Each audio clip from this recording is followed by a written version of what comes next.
My grandmother passed away a little bit north of 100 years old, about 101. And in the last few years, she definitely had Alzheimer's going on. You could see it coming in and out. And I looked at what they were feeding her at the care home that was a block from my parents' house. It was all seed oils, grains, sugar, junk food.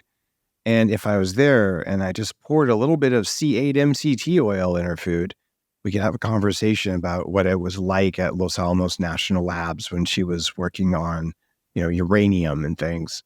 And then the other time she just watched infomercials. And it's like, that's just a mild ketogenic agent. And it's one of all these different things. But finding a care provider who could even just swap out some bad oils for good oils, much less get enough protein in or help with exercise, it was impossible. And most of the care providers were really poorly paid. They were good-hearted. They wanted to do good, but they couldn't even make ends meet. So it's a rough situation. That's why people are saying, well, I can't afford to eat healthy. Well, grass-fed butter is more expensive than regular butter or margarine, but not that much more. On a per-calorie basis, it's cheaper than kale, which isn't good for you anyway. But the other thing is white rice more expensive than brown rice, which is full of arsenic? No. Is arsenic linked to Alzheimer's disease? What do you think? Well, heavy metals in general, Yeah. are something that we screen for in everyone. And it's also quite simple to get rid of arsenic and mercury.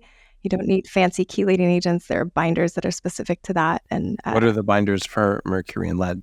I use the IMD for mercury and arsenic. IMD product from Quicksilver is a silica-based product that binds it in the gut so that you don't need a chelating agent. For lead, you do need a chelating agent. EDTA is the only thing I've found that will help with that.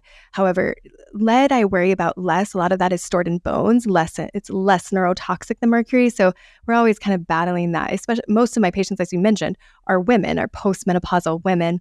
And so the bone risk to brain health, that risk-benefit ratio, we're always navigating whether or not we should use EDTA, either orally or by IV.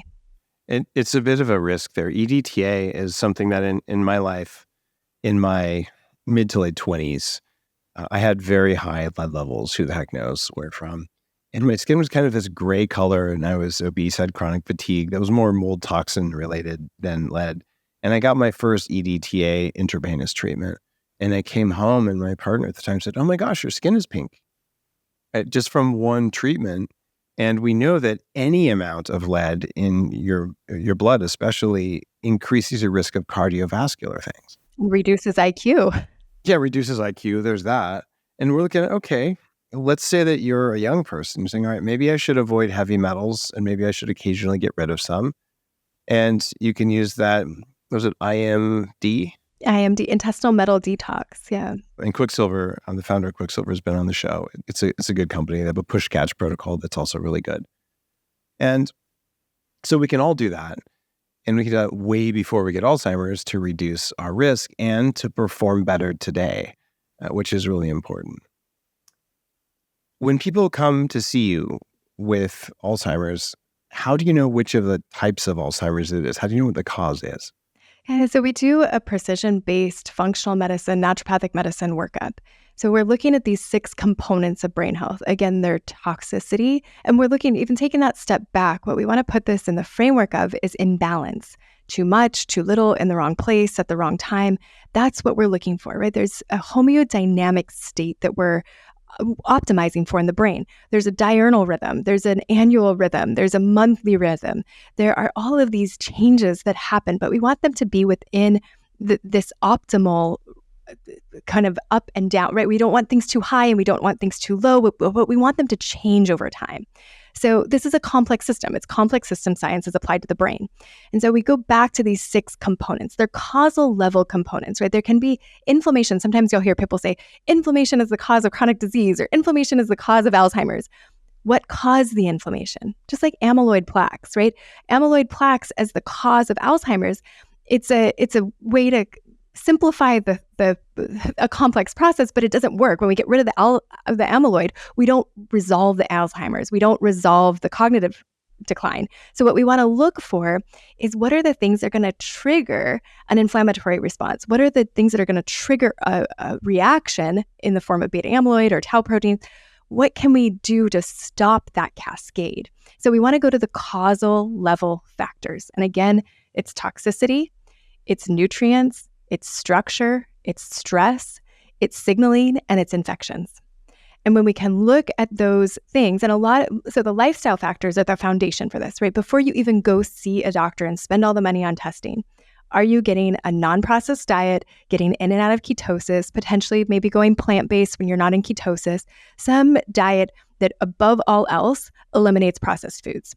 And then are you getting enough sleep, at least 7 hours of sleep, aiming for 90 minutes of REM sleep, 60 minutes of deep sleep, getting that good restorative sleep where the brain can rinse amyloid out of the cerebral spinal fluid, where we can get the toxins like mercury and lead and all of that out of the brain, all of the metabolic waste that's created every day. Do we give the brain the opportunity to do that at night? And then can we consolidate memories? Also a really important part of sleep and brain health. So diet, sleep, exercise. Are we getting at least 200 minutes a week of exercise? A combination of vigorous aerobic exercise, strength training, some sort of dual task exercise we typically recommend. We like exercising with oxygen, potentially contrast oxygen if you're in the optimization space, if you're in prevention and not frail. Come to Upgrade Labs, we do that. Yeah, I know. I used an EWAT at your place when I was at 40 Years of Zen. So stress, speaking of 40 Years of Zen, stress management. Are we getting enough? Do we have purpose and meaning? Are we getting that hormetic effect potentially from fasting, from exercise, from contrast oxygen, contrast hydrotherapy, those kinds of things? Are we using that to optimize our cognitive function? Or are we kicking our feet up and saying, hey, I'm retired, so I'm going to have happy hour cocktails every day and drink plenty of alcohol and soda and, indulge in cookies and cake? That is some people's version of retirement. And that is not how we're going to optimize cognitive function. So foundationally, we've got to have balance in what we eat, how much we move, how much we sleep, the quality of our sleep, and who we engage with. Are we socially isolated or are we engaging with others? Those foundations are absolutely crucial. And if I'm going to test for metals, with that, if I'm going to add supplements are supplemental by nature, right? Like we want to add those to the foundations. And so then once we have that foundation in place, or sometimes, these are parallel tracked, then we start looking, what are the toxic levels? Are there metals like we just discussed? Are there molds? I thank you for the podcast you did originally with Dr. Shoemaker. And then Neil Nathan has added a lot to that conversation, and I've studied with both of them. So understanding, have we been exposed to the mycotoxins? Are we getting them out? Are we out of that? Are we currently being exposed and pouring in more to our body than we can get rid of? And then also chemical toxicity. Glyphosate has a big effect on the nervous system. So do PCBs, phthalates, petrochemicals. These are things that we can measure. We can identify exposures, and then we can help to get rid of. Infections, same thing. We can measure for them. We can understand if they're part of this inflammatory process in the brain, and we can resolve them so that then we free up resource to focus on regeneration. I love that.